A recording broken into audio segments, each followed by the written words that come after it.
ಎಲ್ರಿಗೂ ನಮಸ್ಕಾರ. ಅಖಿಲ ಕರ್ನಾಟಕ ರಾಜ್ಯ ವಿದ್ಯಾರ್ಥಿ ಸಂಘದ ಅಧ್ಯಕ್ಷರಾದಂಥ ಕಾಂತಕುಮಾರ್ ಸರಿಗೂ ಕೂಡ ಈ ವಿಡಿಯೋ ಮುಖಾಂತರ ಧನ್ಯವಾದಗಳನ್ನು ತಿಳಿಸ್ತೀವಿ.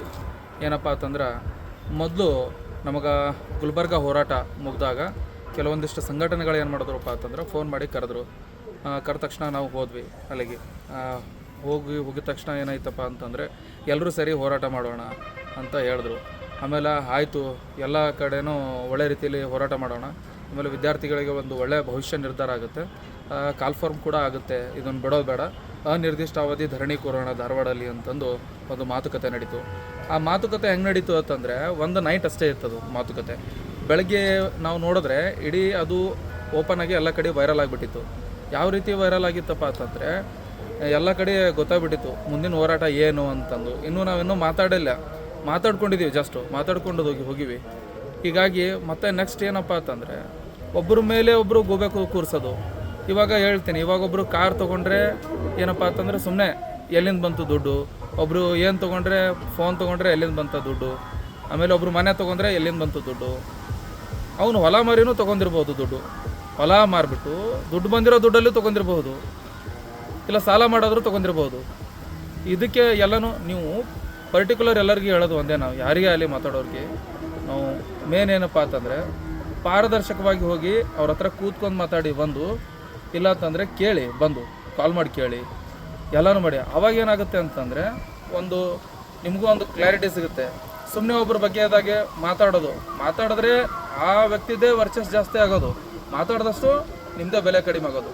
ಫಸ್ಟ್ ಹೇಳ್ತೀನಿ, ಎಲ್ಲರಿಗೂ ಹೇಳೋದೊಂದೇ, ಈ ವಿಡಿಯೋ ಮುಖಾಂತರ ಸುಮ್ಮನೆ ಯಾರ ಮೇಲೂ ಗೂಬೆ ಕೂಡಿಸ್ಬೇಡಿ. ಯಾಕಪ್ಪ ಅಂತಂದರೆ ಒಬ್ಬ ವ್ಯಕ್ತಿ ಏನು ಕೆಲಸ ಮಾಡ್ತಿದ್ದಾನೆ, ನೀವು ಕೆಲಸ ಮಾಡಿ 10 ಪಟ್ಟು ಕೆಲಸ ಮಾಡ್ಕೊಳ್ಳಿ. 10 ಪಟ್ಟು ಕೆಲಸ ಮಾಡಿದ್ರೆ ಇಡೀ ಕರ್ನಾಟಕಕ್ಕೆ ಗೊತ್ತಾಗುತ್ತೆ ನೀವು ಯಾವ ರೀತಿ ಕೆಲಸ ಮಾಡ್ತಿದ್ದೀರಾ, ಏನು ವಿದ್ಯಾರ್ಥಿಗಳಿಗೆ ಯಾವ ರೀತಿ ನೀವು ವಿಚಾರಿಸ್ಕೊಳ್ಕತ್ತೀರಿ, ಯಾವ ರೀತಿ ಸಂಘಟನೆ ಬಲಪಡಿಸ್ಲಿಕತ್ತೀರಿ. ಪ್ರತಿ ಹಂತದಲ್ಲೂ ನೀವು KPSC, KA ಹಲವಾರು ಏನಪ್ಪ ಅಂತಂದರೆ ಒಂದು ಸಚಿವಾಲಯದ ಮುಂದೆ ಪೋಸ್ಟ್ ಕರೀರಿ ಅಂತಂದು ಹಲವಾರು ಸಚಿವರಿಗೆ ಮಿನಿಸ್ಟ್ರಿಗೆ ಭೇಟಿಯಾಗೋದು. ಪ್ರತಿಯೊಂದು ದಿನನಿತ್ಯ ನೀವು ಕೆಲಸ ಮಾಡಿರಿ, ಅವಾಗ ಆಟೋಮೆಟಿಕ್ಕಾಗಿ ನಿಮ್ಮ ಹೆಸರು ಬಂದೇ ಬರುತ್ತೆ. ಒಬ್ಬ ಏನಪ್ಪ ಅಂತಂದರೆ ವ್ಯಕ್ತಿ ಎಲ್ಲ ಕಡೆ ಕೆಲಸ ಮಾಡ್ತಿದ್ದಾನಂದರೆ ಅವನಿಗೆ ಬಯೋದು ಬೇಡ. ಅವನಕ್ಕಿಂತ ಜಾಸ್ತಿ ನಾವು ಮೇಲೆ ಹೋಗ್ಬೇಕು ಅಂತಂದರೆ ಅವನಕ್ಕಿಂತ 10 ಪಟ್ಟು ಕೆಲಸ ಮಾಡ್ಬೇಕು ನಾವು.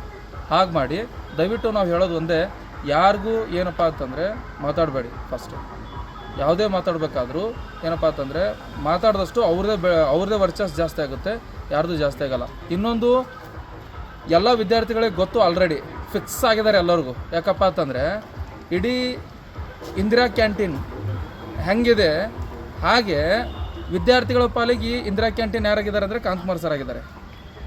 ಬಂದವ್ರಿಗೆ ಊಟನೇ ಆಗಲಿ, ಟ್ರೀಟ್ ಮಾಡೋದೇ ಆಗಲಿ, ಅದೆಲ್ಲ ವಿದ್ಯಾರ್ಥಿಗಳನ್ನು ಕೇಳಿಸ್ಕೋತಾರೆ. ಹೋರಾಟ ಮಾಡೋಣ, ಹೋರಾಟ ತಯಾರಿ ಮಾಡ್ಕೊಳ್ಳೋದು. ಆಮೇಲೆ ಹೋರಾಟ ತಯಾರಿ ಮಾಡ್ಕೊಳಕೋದ್ರೆ ಇವ್ರು ಏನಕ್ಕೆ ಕೋರ್ಟಿಗೆ ಹೋಗ್ಬೇಕು, ಅಲ್ಲ ಮತ್ತು ಏನಕ್ಕೆ ಕೋರ್ಟಿಗೆ ಹೋಲಾರ್ದೆ ಪರ್ಮಿಷನ್ ತರಲಾರ್ದೆ ಮತ್ತೆಲ್ಲೆಲ್ಲಿ ಹೋಗ್ಬೇಕು? ಏನು ರಾತ್ರಿ ಬರೆದ್ಬಿಟ್ಟು ಆಮೇಲೆ ಹೋರಾಟ ಮಾಡಿರಿ ಅಂತಂದು ಕೊಟ್ಬಿಡ್ತಾರಾ?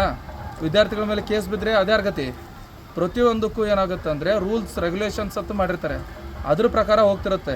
ಸುಮ್ಮನೆ ಏನೋ ಬಾಯಿಗೆ ಬಂದಾಗ ಮಾತಾಡೋದಲ್ಲ. ಕಷ್ಟಪಟ್ಟು ನೀವು ಹಗಲಿರೋಳು ಕೆಲಸ ಮಾಡಿರಿ, ಅವಾಗ ನಿಮಗೂ ಬಂದೇ ಬರುತ್ತೆ ಯಶಸ್ಸು. ಅದಕ್ಕೋಸ್ಕರ ಪ್ರತಿಯೊಬ್ಬರಿಗೆ ಹೇಳೋದಂದೆ, ನಾವು ಯಾವುದೇ ಒಂದು ಮಾತಾಡುವಾಗ ಒಂದು ತಿಳ್ಕೊಂಡು ಮಾಡಿಕೊಂಡು ವ್ಯಕ್ತಿತ್ವ ಪ್ರತಿಯೊಂದು ಮಾತಲ್ಲೂ ಏನಪ್ಪ ಅಂತಂದರೆ ಒಂದು ಪಾರದರ್ಶಕ ಇದ್ಕೊಂಡು ಮಾತಾಡಿ ಅಂತ ಹೇಳಕ್ಕೆ ಬಯಸ್ತೇನೆ. ನಮಸ್ಕಾರ.